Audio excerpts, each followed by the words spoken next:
Elle vêtue de noir et qui s'apprête donc à vivre ce moment de recueillement et d'hommage. 7 minutes de silence.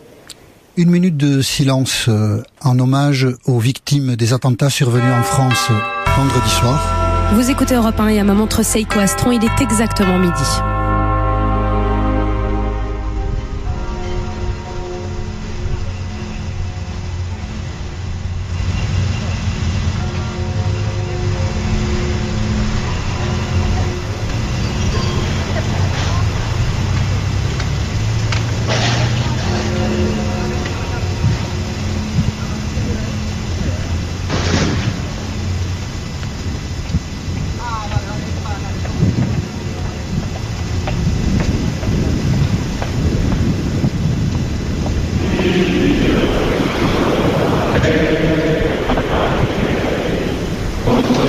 La Marseillaise depuis la Sorbonne, en présence du président de la République.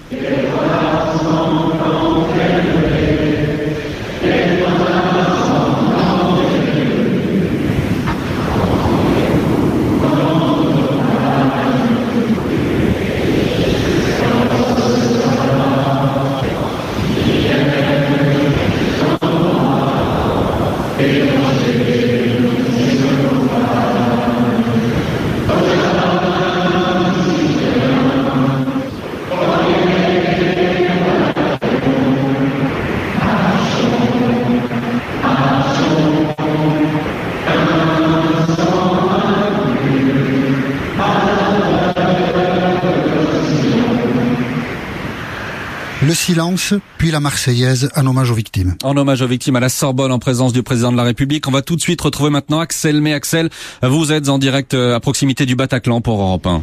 Oui, et c'était vraiment le silence total. Les très nombreux journalistes venus du monde entier qui étaient en train de commenter ces événements se sont tous tus d'un coup, d'un seul homme. Le public, évidemment, lui non plus, ne fait aucun bruit. Cette minute de silence qui est en train de continuer ici. Si je me tais, ce que je vais faire, vous allez continuer à entendre le blanc, le silence absolu. Voilà, le silence se poursuit au Bataclan. Stéphane Place, on vous retrouve également à Bordeaux avec ses applaudissements. Oui, actuellement, le maire de Bordeaux, ancien Premier ministre Alain Juppé, est en train de s'adresser à la foule qui s'est massée dans la cour de l'hôtel de ville du Palais Rohan, après avoir observé 7 minutes de silence, à la fois des agents administratifs de la ville qui se sont regroupés ici, puis également, bien sûr, des habitants, tout simplement, des gens qui travaillent dans le quartier et qui sont venus ici pour manifester leur solidarité. Beaucoup d'habitants, d'ailleurs, j'ai remarqué, sont aujourd'hui vêtus de noir en signe de deuil. Ouais, Stéphane Place à Bordeaux en direct et Camille Girard à la Sorbonne en direct où on applaudit. Oui, une foule d'applaudissements a retenti après la Marseillaise qui a été chantée par l'ensemble des jeunes, des étudiants, plus d'1 millier ici présents dans la cour d'honneur. François Hollande désormais fait le tour des gens qui étaient autour de lui, il serre des mains, il salue les jeunes qui sont dans cette cour et là il est en train de repartir sous les applaudissements de nouveau dans la cour d'honneur. Il est censé repartir tout de suite à l'Élysée pour se remettre au travail. Voilà donc pour ce moment de recueillement que nous avons vécu en direct sur Europe 1, en direct de la Sorbonne, en direct de Bordeaux, en direct du Bataclan également et de Notre-Dame de Paris. Europe 1, édition spéciale. Il est 12h04. Jean-Michel Apathy, Maxime Switek. Parlons maintenant de l'enquête qui progresse rapidement. 6 terroristes sont d'ores et déjà identifiés. Oui, on va revenir à cette identification dans un instant, mais d'abord il faut aller ce midi à Molenbeek en Belgique. Une intervention policière est en cours dans ce quartier de Bruxelles où semblent avoir transité les terroristes. Lionel Gougelot, vous êtes sur place pour Europe 1.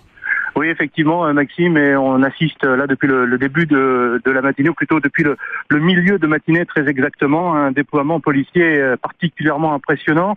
Il y a des hommes lourdement armés, cagoulés, de la police fédérale, donc, qui entourent une maison au numéro 47 de la rue Delaunoy, ici dans le quartier de Molenbeek. Des membres de la police fédérale, je vous le disais, que j'ai entendu tout à l'heure lancer des sommations en direction de cette maison dans laquelle était retranché un individu. Alors on ne sait pas pour l'instant s'il s'agit d'Abdeslam Salah, l'homme le plus recherché depuis les attentats de Paris, une identité qui n'a pas été confirmée, il faut le dire, par les policiers. On sait qu'il y a eu une interpellation en fin de matinée vers 11h. J'ai moi-même vu tout à l'heure un homme menotté, évacué par les policiers, mais encore une fois, il est impossible de savoir s'il s'agissait de Salah, de l'individu retranché dans l'immeuble. Ce qui est sûr, c'est que le 10